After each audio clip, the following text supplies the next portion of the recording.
Hello madam. Hello అండి. చాలా gap ఇస్తున్నారండి మేడం. ప్రస్తుతం అసెంబ్లీ సమావేశాలు కనుక మనం చూస్తే కంప్లీట్ రివ్యూ ఏమంటే అంటే అందులో జరిగేది ప్యూర్ పాలిటిక్స్ కంటే వ్యక్తిగత దూషణలు జరుగుతున్నాయంటారా, లేదంటే ఏ విధంగా వెళ్తుంది? మనం సభ స్టార్ట్ అంటే ఈ టర్మ్ ఆఫ్ ది గవర్నమెంట్ రాక ముందర వాళ్ళు ఎలక్ట్ కాగానే అప్పుడు మనం ఒక టాక్ పెట్టుకున్నప్పుడు నేను ఇదే చెప్పాను, హుందాతనం ప్రదర్శించాలి, ఎస్పెషల్లీ అధికార పక్షంలో ఉన్న వాళ్ళు కొంత సంయమనం పాటించాలి అని చెప్పాను నేను. ఇక్కడ ఎవరిని అధికార పక్షం కాదు, ప్రతిపక్షం కాదు, అసలు సభ నడవడిక మీద ఒక క్లియర్ కట్ అవగాహన అనేది లేకుండా, ఒక పద్ధతి పాడు లేకుండా ఎవరికి ఇష్టం వచ్చినట్టు వాళ్ళు వెళ్ళిపోతున్నారు ఆ సభలో. దీన్నే మనం అంటే ఇది వరకు ఇలానే జరిగింది, ఈ టర్మ్లో అయినా వైఎస్ఆర్సీపీ వాళ్ళైనా అలా చేయకుండా ఉంటారేమో, అప్పుడు వాళ్ళు ప్రతిపక్షంలో ఉన్నారు కాబట్టి వాళ్ళకి పెద్దగా హక్కులు ఏం లేవు కామోలు, ఇప్పుడు అలా వాళ్ళు చేయకుండా అధికార పక్షంలో ఉన్నారు, మంచి నెంబర్లో ఉన్నారు, ఆల్మోస్ట్ 150 ఆడ్, సో మంచి నెంబర్లో ఉన్నారు కాబట్టి ఖచ్చితంగా వాళ్ళు సభ కోరంని, what we call the decorum of the house, దాన్ని మెయింటైన్ చేస్తూ వెళ్తారేమో అనేటువంటి ఒక స్ట్రాంగ్ నోషన్తో వెళ్ళాం మనం. కాకపోతే మరి అది ప్రతిపక్షాల లోపమా లేకపోతే అధికార పక్షం వాళ్ళ లోపమా ఏంటో తెలియదు, కానీ అగైన్ మళ్ళీ సేమ్ ఏమంటారు అంటే రిపీట్ ద క్యాసెట్ లాగా అయిపోతుంది. చూడండి, సభలో ప్రజా సమస్యల మీద లేదా కొత్త ఏమైనా ప్రతిపాదనల మీద లేదా ఇంకేదన్నా విషయాల మీద చర్చ జరగడం కన్నా కూడా నువ్వెంత అంటే నువ్వెంత, నువ్వు గాడిదలు కాసావా అంటే నువ్వు ఏమంటారంటే కుంటి గుర్రాల పళ్ళుదోమేవా అని అడుగుతున్నారు. ఇది కాదు కదా మనం ఎక్స్పెక్ట్ చేసేది రాజకీయ నాయకుల నుంచి, దట్టు ఒక అంటే ఎడ్యుకేటెడ్ పీపుల్ నుంచి. ఇది కాదు. ఆ సభలో ఎంతోమంది ఎన్నో డిగ్రీలు పాస్ అయ్యి ఎంబీఏలు చేసి డాక్టర్లు చేసి ఇన్ని చేసి వచ్చినటువంటి సభ్యులు ఉన్నటువంటి సభలో దిస్ వాట్ వీఆర్ ఎక్స్పెక్టింగ్. ఎంత బాధ అనిపిస్తుంది తెలుసా కూర్చొని ఆ సభ. నిజంగా అసెంబ్లీ ప్రొసీడింగ్స్ని వాచ్ చేయాలి అని అంటే ఇట్స్ అన్ ఆనర్, నిజంగా ఇట్స్ అన్ ఆనర్. అసెంబ్లీలో జరుగుతున్నటువంటి చర్చలు అనేటువంటివి ప్రజలకి చాలా హితం చేకూర్చాలి, ప్రజలకి చాలా బెనిఫిట్ చేయాలి.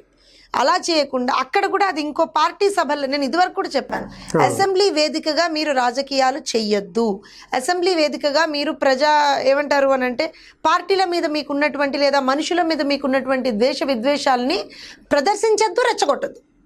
మీరు ప్రదర్శించకండి, రెచ్చగొట్టద్దు, రెండూ చేయకూడదు మీరు. అసెంబ్లీ దానికి వేదిక కాదు. అసెంబ్లీ దేనికి వేదిక? అసెంబ్లీ అనేటువంటిది క్లియర్ కట్గా ప్రజా సమస్యల మీద చర్చించడానికి, ఏదన్నా లోటుపాట్లు ప్రభుత్వం సైడ్ నుంచి నడిస్తే కనుక దాన్ని రేజ్ చేయడానికి ప్రతిపక్షంగా, లేదా ప్రతిపక్షం వాళ్ళు కనుక గుడ్డిగా మేము పాలకపక్షాన్ని విమర్శిస్తామంటే లేదు బాబు మీరు విమర్శలు ఇవి, దానికి ఆన్సర్స్ ఇవి అని చూపించుకోవడం. నిన్న ఎగ్జాంపుల్ తీసుకుంటానమ్మా. జగన్ గారు ముఖ్యమంత్రి హోదాలో ఉండి ఒక సీనియర్ రాజకీయ నాయకుడిని, ప్రతిపక్ష నేతని పట్టుకుని ఒక మాట అన్నారు. అది సభా లాంగ్వేజ్కి అగేన్స్ట్గా మాట్లాడటం. First of all whether YSRCP people like it or not, అది సభా లాంగ్వేజ్కి అంటే ఆ డెకోరంని వాళ్ళు మీరుతున్నట్టే. ఇవాళ కూడా మళ్ళీ ఇంకొక సీనియర్ నేత అచ్చెన్నాయుడు గారిని పట్టుకొని పేరుతో సంబోధిస్తూ he talked about his attire, his appearance. Personality పెంచడం కాదు, నువ్వు బుర్ర పెంచు అని ఏదో మాట్లాడారు ఆయన. గుర్తుండుంటే అందరికీ, పాలకపక్షానికి ప్రతిపక్షానికి ఇద్దరు గుర్తుండుంటే, లాస్ట్ టర్మ్లో రోజా అటైర్ మీద ఇలానే మాట్లాడారు, రోజా నడవడిక మీద ఇలానే మాట్లాడినప్పుడు అది పెద్ద రచ్చరచ్చ అయింది కదా. అంటే మీ పక్షంలో వాళ్ళని ఆ రోజున చేశారు అని చెప్పి మీరు మాట్లాడినప్పుడు మీరు కూడా పక్కన వాళ్ళని అనకూడదు కదా.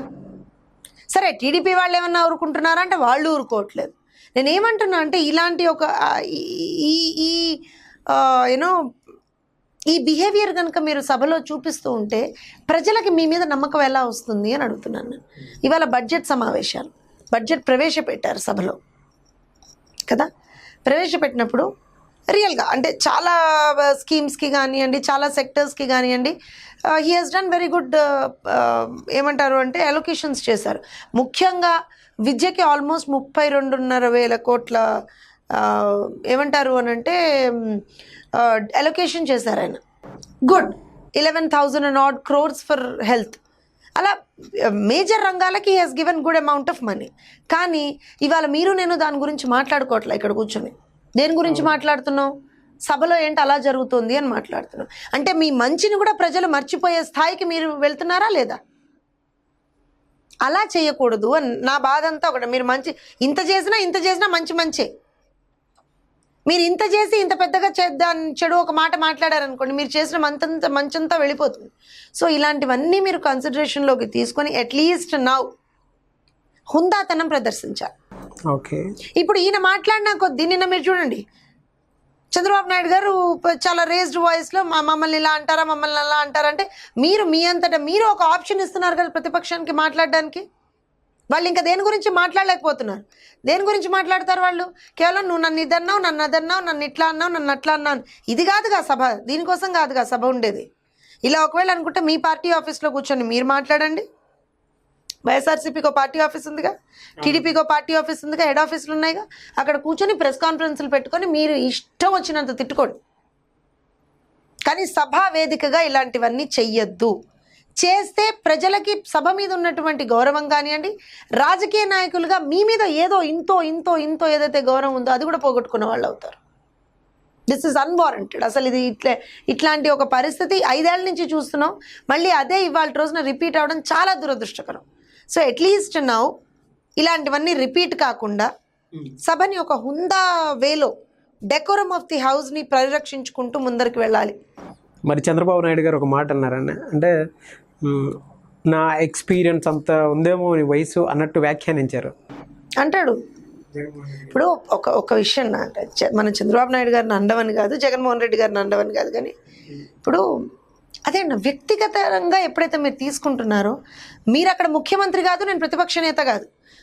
నువ్వు జగన్మోహన్ రెడ్డి, నేను చంద్రబాబు నాయుడు. సో జగన్మోహన్ రెడ్డి చంద్రబాబు నాయుడిని తిడతాడు. సో ఇంటర్న్ చంద్రబాబు నాయుడు జగన్మోహన్ రెడ్డిని తిట్టాలి. ఇది ఈక్వేషన్ అక్కడ నడుస్తుంది. నేను అనేది ఈ ఈక్వేషన్ కాదు మనకు కావాల్సింది. మనకు కావాల్సింది ఏంటి? ముఖ్యమంత్రి స్థాయిలో ఉన్నటువంటి వ్యక్తి ఏం చేస్తున్నాడు రాష్ట్రానికి, ప్రతిపక్ష స్థాయిలో ఉన్నటువంటి ప్రతిపక్ష నేత స్థాయిలో ఉన్నటువంటి వ్యక్తి ఏం చేస్తాడు. అయితే ఇక్కడ ఒకటి బయట నుంచి వచ్చే టాక్ ఏంటంటే, మేడం ఏమైనా గాడిదలు కాస్తున్నారా అని అన్నారు. అదొక సామెతలాగా తీసుకోవాలి, కానీ టీడీపీ వాళ్ళే కావాలని చంద్రబాబు నాయుడు గారిని రెచ్చగొట్టి గాడిదంటారా అని అంటాం. ఇప్పుడు ఒక విషయం చెప్తాను, నిజమే, నేను ఈవెన్ ఐ యాక్సెప్ట్ దట్, సామెతలాగా తీసుకోవాలి. కానీ పరిణితి చెందిన ఎడ్యుకేటెడ్ రాజకీయ నాయకులుగా ఉన్న మనం అలా అంటే గాడిదలు ఏమన్నా తక్కువ ఇదా? గాడిదలు మోసినంత బరువు మీరు నేను కూడా మోయలేం. మనకన్నా చాలా గొప్ప జీవులే అవి నిజంగా మాట్లాడితే. So that does not mean we're demeaning any person. నేను అనేది ఏంటి అని అంటే, ఒక అలాంటి ఈక్వేషన్స్ తీసుకురాకూడదు అంటాను. అదొక అఫెండింగ్ టర్మ్గా అందరికీ తెలుసు. మిమ్మల్ని అంటే మీరు ఊరుకుంటారా నాగరాజ్? చెప్పండి ఒక్క మాట. అలానే ఈయన సభలో అన్నాడు, నారా లోకేష్ గారు ఏం చేశారు ట్విట్టర్లో, ఆయన సభకి రాడు కదా, వచ్చే పరిస్థితి లేదు కదా, ట్విట్టర్లో కూర్చొని ఏమన్నాడు అంటే, మేము గాడిదలు కాస్తుంటే మీరేమన్నా కుంటి గుర్రాలకి పళ్ళు తోముతున్నారా అని అడిగాడు.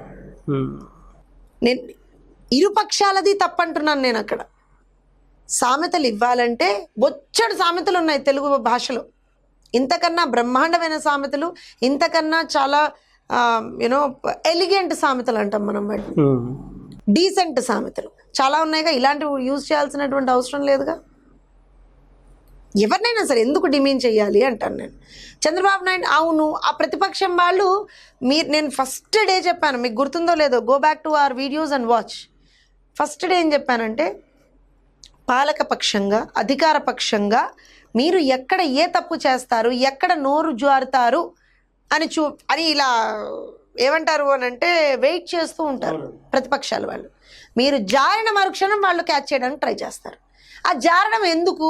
తర్వాత మళ్ళీ అయ్యయ్యో జారాం కదా అని చెప్పి మళ్ళీ సర్దుకొని లేవడం ఎందుకు అంటాను నేను కదా. మీరు వాళ్ళు వెయిట్ చేస్తున్నారు, ఒక అవకాశం కోసం వాళ్ళు వెయిట్ చేస్తున్నప్పుడు ఆ అవకాశం మీరు ఎందుకు ఇవ్వాలి?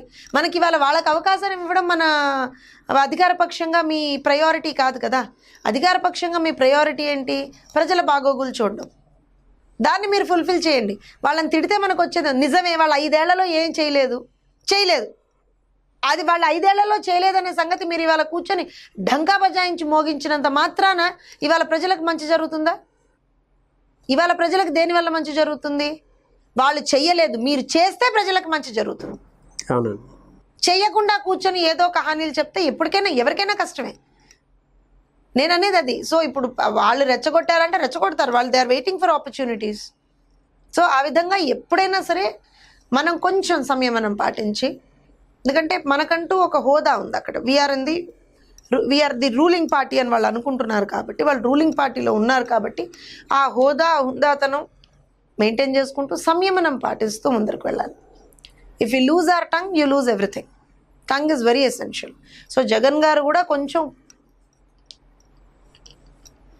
ఏమంటారు అని అంటే, he has to polish his language. ఇప్పుడు ఆయన ప్రతిపక్షంలో ఉండి అధికార పక్షం మీద ఆయన ఏమీ ఆరోపణలు చేయట్లేదు కదా. ఆయన ఒక రాష్ట్రాన్ని రిప్రజెంట్ చేస్తున్నారు ముఖ్యమంత్రిగా. సో ఆయన మాట్లాడే ప్రతి భాష, ఆయన మాట్లాడే ప్రతి వర్డ్ ఏదైతే ఉందో, it is been looked upon by all the youngsters కదా. ఇప్పుడు ఆయన ఎలా మాట్లాడితే మిగతా వాళ్ళందరూ కూడా అట్లే మాట్లాడాలేమో అనుకుంటారు. ఎవరికి ఇచ్చినా ఇవ్వకపోయినా నిజమే, వయసుకు ఒక రెస్పెక్ట్ అయితే ఇవ్వాలి. చంద్రబాబు నాయుడు గారు ఆయనకన్నా పెద్దవాళ్ళే కాబట్టి పోతే పోనీలే, ఇచ్చేది పోతే పోయింది. ప్రభాస్ ఒక సినిమాలో అంటాడు చూసావా, పోయేదేముంది డూడ్ అని చెప్పేసి. ఆ రకంగా పోయేదేముంది. ఇప్పుడు మనం వాళ్ళకి రెస్పెక్ట్ ఇస్తే పోయేదే, ఆయన వయసుకి రెస్పెక్ట్ ఇస్తే పోయేదేముంది. మహా అయితే ఆయనకి చేతనైతే ఉల్టా రెస్పెక్ట్ ఇస్తాడు జగన్మోహన్ రెడ్డికి. ఇవ్వలేదనుకోండి, ఆయన రెస్పెక్ట్ ఆయన కోల్పోతాడు. కానీ మీ మీద ఒక మాట రాదు కదా అంటున్నాను నేను. ఓకే, థ్యాంక్ యూ అండి. Thank you.